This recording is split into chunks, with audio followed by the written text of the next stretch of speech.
This is the skirt from the previous video. It's the one on the left, and then on the right is the final version made of leather, several colors, and you'll see in the next picture why it is that way. So here on the left is the inspiration for that zipper design. This is from a magazine. There was a pattern for this skirt, and then on the right is a designer skirt. I found this picture in the web. I was to either Google or Pinterest. I was just looking for patchwork skirts and leather skirts, and this is one of the search results, and I liked that pattern, and I had already been thinking about something like this. I copied a pattern from the magazine, and then I started experimenting with where the zipper should be, because the positioning of it in the original pattern wasn't quite to my liking. So here you can see there are a couple of different lines. Those are the first one on the left is the curve like it was in the original pattern, and then the one on the right going more to the side is my new plan. And here you can see how the lines go, and here I have also divided the pattern into several pieces which will be of different colors, and once again numbering all the pieces because this was to be left like it is in one piece, and then I copied each of these smaller numbered pieces from this pattern and added the seam allowances. And at that stage, when you have all of these pieces separately, you really need those numbers. You need to have them in this and in the separate pieces, so you know exactly which piece goes to where, and also the numbers show you what way is up and what is down.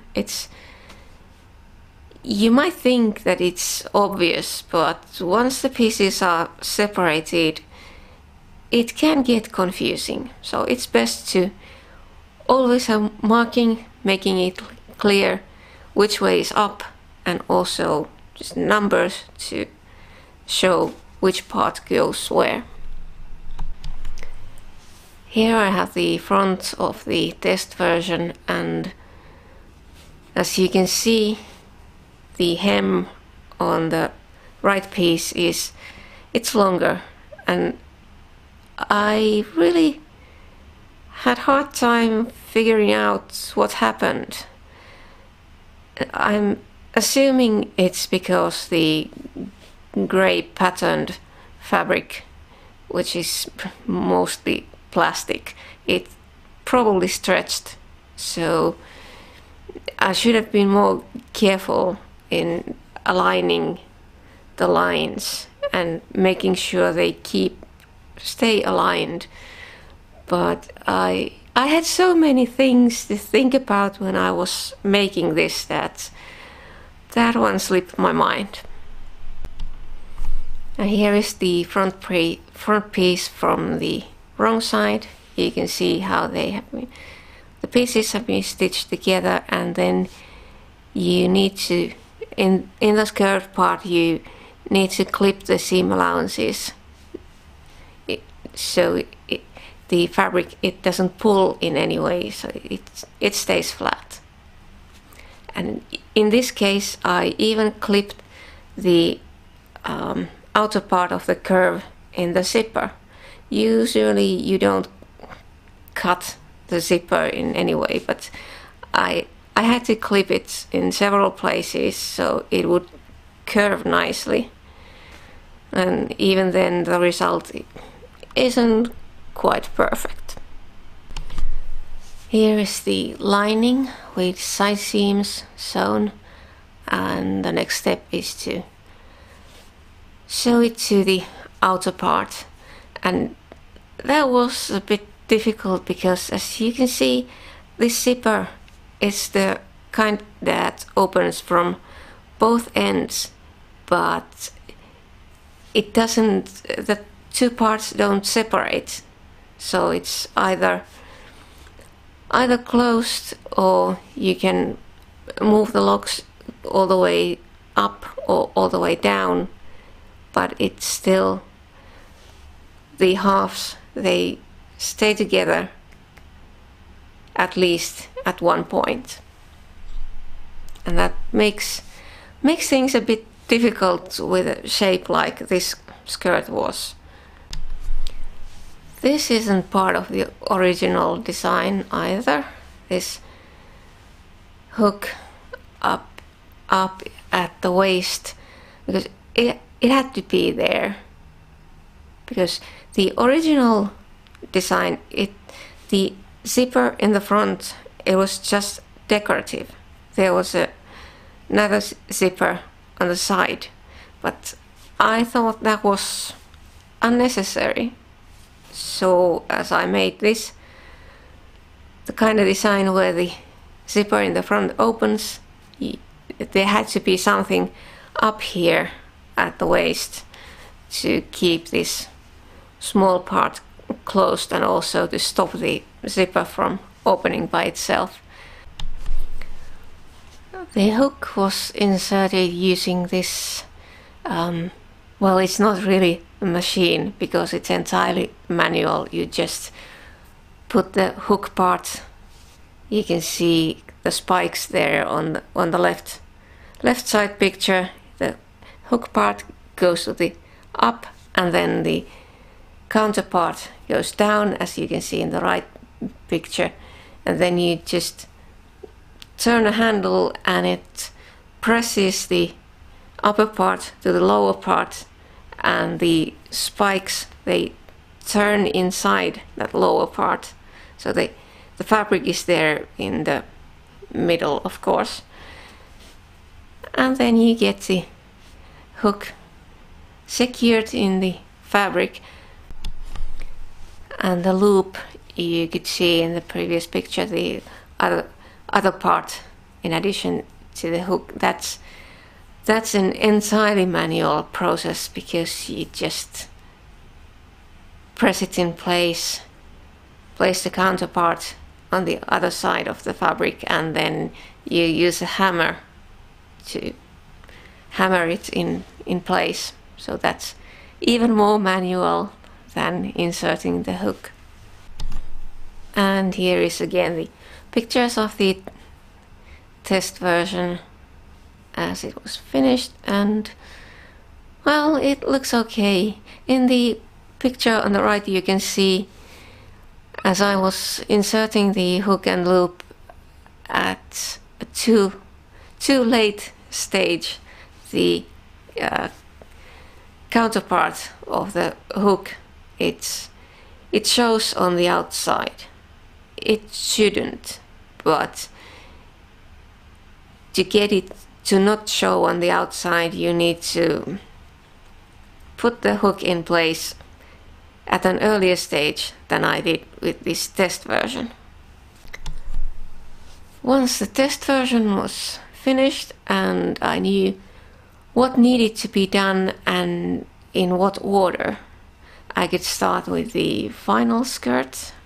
And here you can see on the left is the front, not sewn together. These are just the pieces required, and at this stage it's useful to have the paper with all the numbers corresponding to the numbers in the separate pieces, because as you cut the pieces you can just place them on that paper and get them all in the correct places, so it'll be easier when you start sewing everything together. and on the right is the back piece. I had a large piece of black leather. It was big enough for making an entire back piece, but there was some quality problems in the middle of that big piece. The leather was too thin, and it was sort of stretchy and stretched out and all sorts of things. So I just decided to cut the back piece as two pieces and then sew a seam in the middle. So, and you can see here there are folds. It has been stored, folded for years. So getting rid of those folds is probably going to take a bit of time, but as I'm using the skirt, they should disappear in time. And here are all the pieces in the front sewn together. The first sewn together these curved parts, the pieces of the curved parts, and then top stitched the seam allowances, and then I've sewn the curved seams, which were really difficult. There's so many things that need to go right at the first try if you want neat results. And so you need to have all the lines aligned and no stretching anywhere, and getting the top stitching so that it's the same distance from the seam in all places, so it won't go from side to side. It needs to be straight and even, and I'm fairly pleased with the results here. It's maybe a bit more than just good enough. Here are the lining pieces. This is the same fabric I used for the lining of the winter coat. And there's the narrow strip there on the upper edge. That's the part that goes to the waist, and it's leather, because, well, there had to be something a bit sturdier on the waist, and as I had plenty of that leather, I might as well use it. And here are both front and back, all finished, waiting to be sewn together. And it doesn't look very flat at this point. It's the zipper in the front part, it's sort of wavy.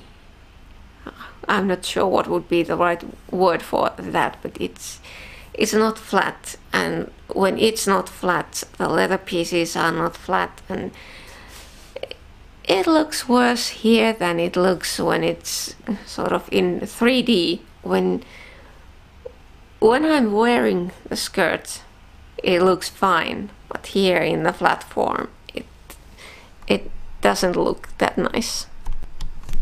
And this is the finished skirt again.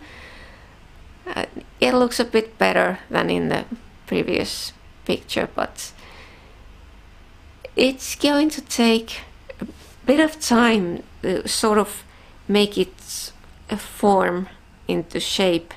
It's the same as with the back piece.